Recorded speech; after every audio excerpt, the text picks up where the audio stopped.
Сайн байцгаана уу? Энэ удаагийн хичээлээр та бүхэнд универсал дизайн буюу түгээмэл загварын талаар мөн Монгол улсад хөгжлийн бэрхшээлтэй иргэдийн чиглэлээр хүртээмжийн чиглэлээр мөрдөгддөг хууль эрх зүй, норм түмэн стандартуудын талаар танилцуулнаа.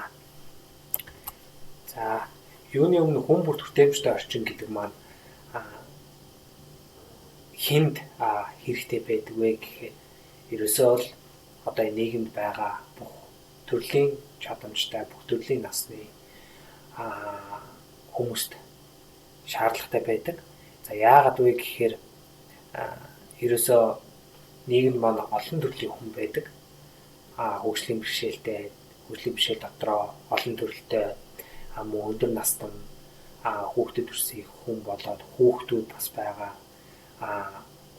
Түүнчлэн төр зураг гэмтэж бэрсэн ч хүмүүст ч гэсэн энэ дэд бүтцийн хүртээмжтэй орчин, хүн бүрт ээлтэй орчин гэдэг нь хамааралтай байдаг байх нэ. Зөвхөн дэд бүтцтэй барилга байгууламжтай ярихдаггүй олон нийтийн үзүр үйлчилгээний газрууд болоод үйлчилгээний хүртээмж, мөн мэдээллийн хүртээмж, эрүүл мэндийн салбарт ч гэсэн мөн урлаг спорт ч гэсэн хамааралтай байдаг байх нэ. Монгол улс маань олон улсын томоохон баримт бичгийг хүлээж авсан байдаг. Энэ бол Нэгдсэн үндэсний байгууллагын хөгжлийн бэрхшээлтэй хүний эрхийн тухай конвенц байдаг.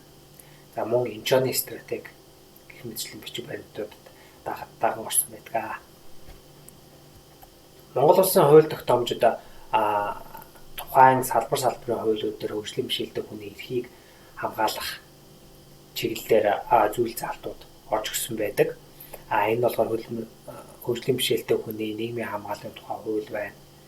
Хот байгуулалтын тухай хууль дээр бол 17-гийн 1 болоод 17-гийн 2 дээр иргэдийн оролцоо. Энэ дээр та бүхэн анзаарах зүйл бол ерөөсөө хөгжлийн бэрхшээлтэй хүн гэж тодорхойлохоос гадна иргэд өөрсдөө хот байгуулалтын төлөвлөлтөөр өөрсдөө хэрэгцээ шаардлагыг бас тусалж өгөх. Үүн дээр санал агуулгах хэрэгтэй байдаг байх нэ. Мөн хөгжлийн бэрхшээлтэй иргэдэд зориулсан дэд бүтц бий болгох чиглэлээр анхаарах хэрэгтэй гэж заагаад өгсөн байдаг. За мөн барилгын тухай хууль байна. Барилгын тухай хуулиуд дээр 11-р зүйл, 12-р зүйл, 15-р зүйл болоод 36-р зүйлүүд дээр хөгжлийн бэрхшээлтэй иргэдэд шаардлагатай орон зай орчныг тооцохоор зүйл залтууд тусгаж өгсөн байдаг. Үүнд болохоор барилгын үйл ажиллагааны зарчим дээр мөн барилгын зураг төсөл тавигдах шаардлага гэж байна. Энэ дээр болохоор ерөөсөө хөгжлийн бэрхшээлтэй иргэдэд шаардлагатай орон зай орчныг анхнаас нь төлөвлөж өгөх шаардлагатай гэж зааж өгсөн байдаг.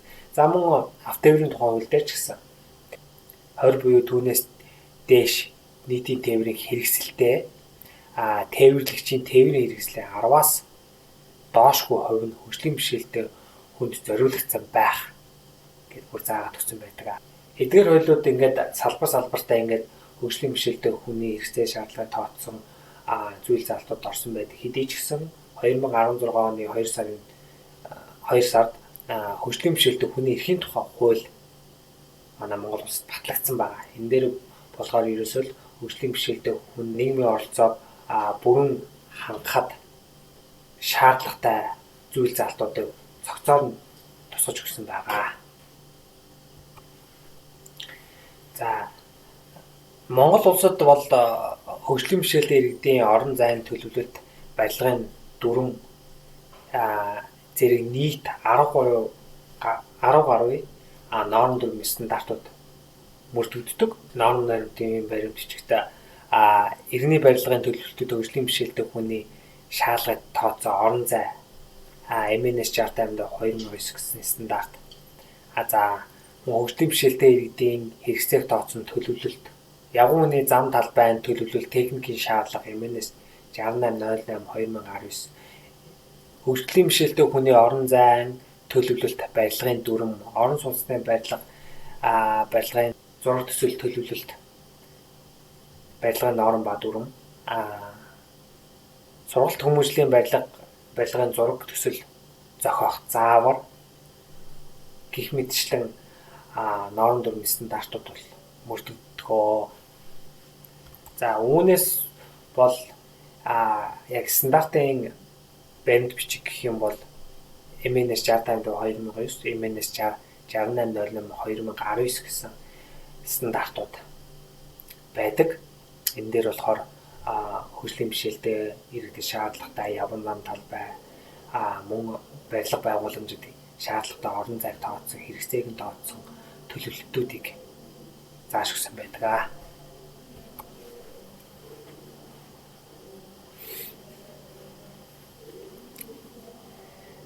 За, ер нь бол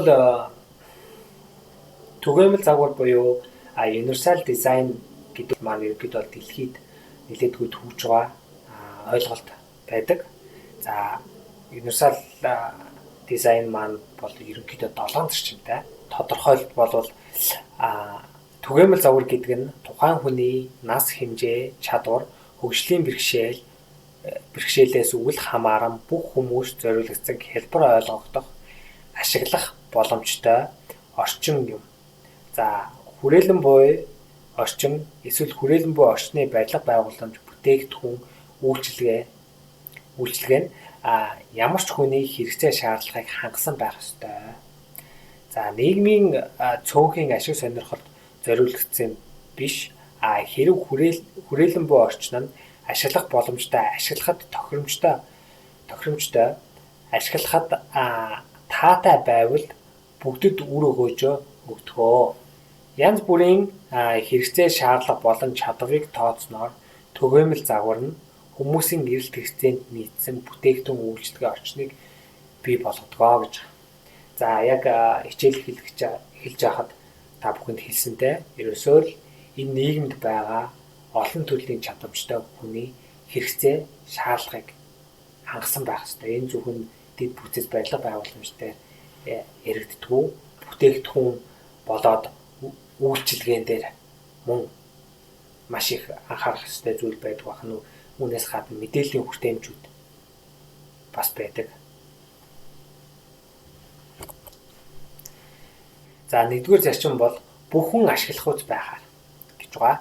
Олон янзын чадвартай хүмүүст ашигтай бөгөөд эрэлт хэрэгцээтэй байдаг байна. За, энэ хоёр харьцуулсан зурган дээр та бүхэн харж байна те. Төрийн ордон дох Чингисийн өшөөнөө өмнө мэдээж маш өндөр шат байдгийг та бүхэн мэдэх байх. Тэ, тэрэнд бол мэдээж налуу зам төлөвлөлнө гэхэд хүний санаанд бохгүй мэд. Боловч энийг болохоор түгээмэл загвараар бол шийдэж бас болдог байх нэ. Одоо тодорхой жишээг харьцуулсан зургууд дээрс бас та бүхэн харж болно. Шат байгаа хэрнээ хажууд нь бас налуу замыг давхар төлөвлөж өгсөн шийдлийг харж байна. За, хоёрдугаарт бол ашиглалтын уян хатан байдлыг. Энд болохоор хувь хүний сонголт болон чадварыг өргөн хүрээнд хамарсан байх гэж. За, энэ юу гэж байгаа юм бэ гэхээр баруун талынх нь гүрэн гарцыг харах юм бол энэ дээр шатыг ч төлөвлөж өгсөн байна, лифтийг ч төлөвлөж өгсөн байна, мөн налуу замыг ч цааталт нь төлөвлөж өгсөн байна те. Ерөөсөө л энийг болохоор өндөр настай болоод тулах хэрэгтний бэрхшээлтэй, дэргэнцэртэй, хүүхдэд үрсэх хүн гэх мэтчлээ олон төрлийн хүмүүсийн хэрэгцээ шаардлага тооцож өгсөн байх. Харин манай одоо нарны гүр байна. Тэрэн дээр зөвхөн ямар нэгэн тулах хэрэгтний бэрхшээлгүй биеийн эрүүл мэнд сайн тийм хүмүүст зориулж л шат бүтээсэн гэж харагдах байна. Тийм ээ. За, дараагийн слайд дээр бол 3 дугаар зарчим нь бол энгийн бөгөөд ойлгоход хэлбэр байх. Тухайн үеийн хөдөлгөөний эрчим болоод туршлага, мэдлэг, хэлний мэдлэгээс үл хамааран хэрэглэгч хэлбэр ойлгохдохоор гэж. За, энэ дээр бол тэмдэг тэмдэглэгээнүүд болоод харааны бэрхшээлтэй хүмүүсийн мэдээлэл авах, сонсголын бэрхшээлийн хүмүүсийн бас мэдээлэл авах зүйлсийг бас тусгаж өгвөл илүү сайн байдаг. Одоо жишээлхэд энэ зүүн талынхын зурган дээр бол ариун цэврийн өрөөний тэмдэг тэмдэглэгээг бол маш томоор тавьж өгсөн байна. Энэ нь болохоор хүүхдч бай, унш чаддаг хүн бай, унш чаддаггүй хүн бай. Тэ хараад шууд ойлгохоор за энэ ч ариун цэврийн өрөө байгаа юм байна гэдгийг ойлгож авахаар төлөвлөгдсөн байна. За мөн хүртээмжтэй мэдээлэл гэж байгаа. Хүрээлэн буй орчин болон хэрэглэгчийн мэдрэх чадвараас үл хамааран хэрэглэгчдийг шаардлагатай мэдээлэлээр хангах. Энэ нь бол хараа болон сонсголын бэрхшээлтэй хүмүүс нэлээд хамааралтай байдаг. Тэ? Одоо тухайн барилга байгууламжийн төлөвлөлт, аюул ослын гарц хаана байгаа, хэдэн давхар ямар зориултын барилга байгууламж үг гэдгийг болоод зүүн талын зурганд дах брайл газрын зургаар болоод мэдээллээр хангаж болно. Авч болох нь байна. Мөн дээдлэлт нь гарч байгаа дэлгэцээр те сонсголын бэрхшээлтэй хүмүүс дохионы хэлээр одоо тухайн барилга байгууламжийн үйл ажиллагааных нь мэдээллийг авч болох нь байна. Гэх мэтчээ мэдээллийн хүртээмжүүдийг маш өргөн хэмжээгээр бас төлөвлөж өгөх шаардлагатай байдаг байна. За энэ баруун талынхын зураг бол энэ юуг харуулж байгаа юм бэ гэхээр олон улсын нисэх онгоцны буудлууд дээр жуулчдад нэлээдгүй бас хүндрэлтэй бэрхшээлүүд учирдаг. Энэ нь болохоор юу вэ гэхээр янз бүрийн хэл ёс заншилтай хүмүүс байдаг. Тэр болгоно хэл нэвтрүүлж чадахгүй төгсөлд бол мэдээллийн самбаруудыг дүрсэн болон бичгэн тэмдэглэхээр тод харагдах байдлаар тэмдэглэж өгсөн байдаг. Энэ нь болохоор зөвхөн бэрхшээлтэй хүнээс гадна бас хэлний мэдлэгээс үл хамааран мэдээллийг авах боломжийг нь олгож байна гэсэн үг. За дараачих нь бол хүлцэх алдаа гэж байна. За сөрөг бүр дагаврыг авчирч гинтийн эсвэл санаандгүй үйлдэлээс үүсэх аюулыг хамгийн бага байхаар тооцно гэж байна. За энэ юу юм бэ гэхээр ерөөсөө гудамжт зам талбай нь бол ямар нэгэн байдлаар тухайн хүнийг эрсдэлтэй байдалд оруулахгүй эрсдэлтэй байдлыг бага байхаар тооцож төлөвлөлтийг хийдгээ гэсэн. За энэ дээр ямар жишээ авч ийн вэ гэхээр харааны бэрхшээлтэй хүмүүс байна те. Харааны бэрхшээлтэй хүмүүсийн хөтөч хавтан байна. За энэ хөтөч хавтан болохоор ямар нэгэн саадыг дайруулахгүй бүрэн тасралтгүйгээр хийсэн байх, төлөвлөсөн байх шаардлагатай байдаг. Монголын нөхцөлд бол нэлээдгүй тодхон жишээнүүд байдаг. Энэ болохоор хөтөч хавтан дээр ямар нэгэн саад байрлуулцдаг. Түүнээсээ үүдээд харааны бэрхшээлтэй хүн те ямар нэгэн эрсдэлтэй байдал үүсч болдог байх нэ. Тэгэхээр ийм эрсдэлтэй байдлыг аль болох үүсэхгүй байх шаардлагатай байдаг байх нэ. За дараачих нь бол биеийн үйлдэлийг хөнгөвчлсөн. За энд бол ашиглахад ая тухтай болон төв багтай байх гэж байна. Бас зам талбай дээр жишээ авсан байна те. Зам талбайгаар явхад те тэр дундаа тулгуур эрхтний бэрхшээлтэй болоод өндөр настай хүмүүс хүүхэд гэх мэтчлэн тухайн зам талбайг ашиглаж байгаа хүмүүс маань ямар нэгэн байдлаар бас эрсдэлд очихгүйгээр чөлөөтэй зорчих ая тухтай байх боломжийг хангасан байх шаардлагатай байдаг. За дараагийн зарчим нь бол ашиглахад тохиромжтой хэмжээ болон орон зайтай байх гэж байна.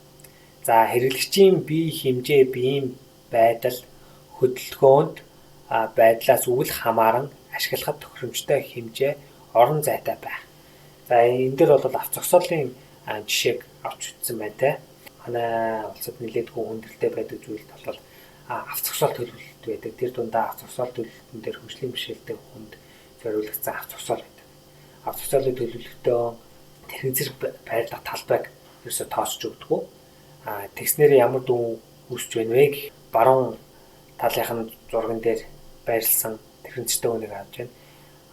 Хоёр машин хоорондох зай багасах тусам хөгжлийн бэрхшээлтэй буюу тэрэгзэртэй хүн маань машин руугаа шилжиж суух орон зай дуцдаг байхад. Тэгэхээр энэ байдлаас хоёр автомашины хоорондох зай бага байх тусам хөгжлийн бэрхшээлтэй хүн тэр дундаа бас өндөр настай ч хүн байж болно, нөхөл гараг түргэн тээсэн ч хүн байж болно. Машинда орж суухад нэлээдгүй саад бэрхшээл үүсдэг байх нэ. За одоо та бүхэнд нэг бичлэг үзүүлье. Энэ бичлэг дээр болохоор ерөнхийдөө Universal Design-ы 7 зарчмыг хэлбэрсүүлсэн анимашн маягаар тайлбарлаж өгсөн байгаа. Энэ бичлэг дээрээс та бүхэн бас нэлээдгүй тодорхой мэдээлэл авч чадах байхаа.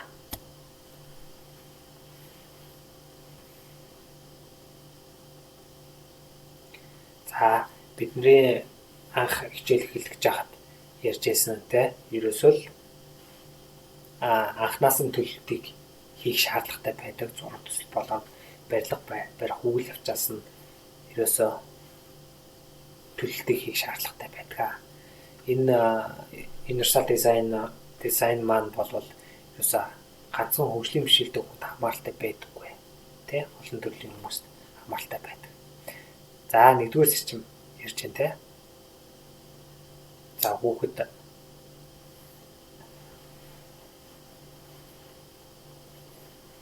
За хоёрдугаар зарчмыг ярьж байна. Ерөөсөө л олон талд хэрэгцээ бас хангасан байх шаардлагатай. Одоо Монголд нэлээдгүй ажиглагддаг зүйл бол энэ шаттай автобус маш их байдаг. Тэр нь болохоор жирэмсэн их болоод өндөр настай хүмүүс ч гэсэн бэрхшээлтэй байдаг байна. За энэ нь болохоор 3 дугаар зарчим байна. Харааны бэрхшээлтэй хүний хэрэгцээ шаардлага бас тооцсон байх шаардлагатай. Хаалгаар нэвтрэх барилга байгууламжид тодорхой тэмдэглэгээнүүдийг хийж өгсөн байх шаардлагатай. За 4 дугаар зарчим те. Энэ нь болохоор түрүүн нэг жишээ авсан шүү дээ. Онгоцны буудал дээр.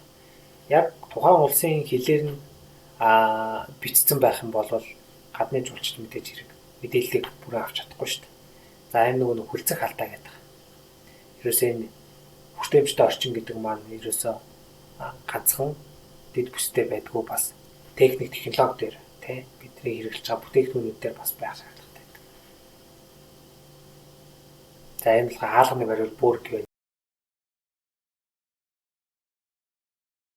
Дартлан болох боломжтой. Гэх мэтчлээ. Биеийн чадамжаас маш их хамаарч байна тий. За энэ сүүлийн жишээ бол 7 дугаар зарчим тий. Тэрэгцтэй хүний зогсоолыг бас жишээ авсан байна тий. Одоо энэ нөгөө хоёр машины хоорондох зайд илүү бага байгаа учраас нөгөө тэрэгцтэй хүн маань буцаад машинтаа суух боломжгүй болчихж байгаа. Тэгэхээр нөгөө нэг тэрэгцэр байршуулах тодорхой зурвсыг тэмдэглэж өгсөн байх шаардлагатай.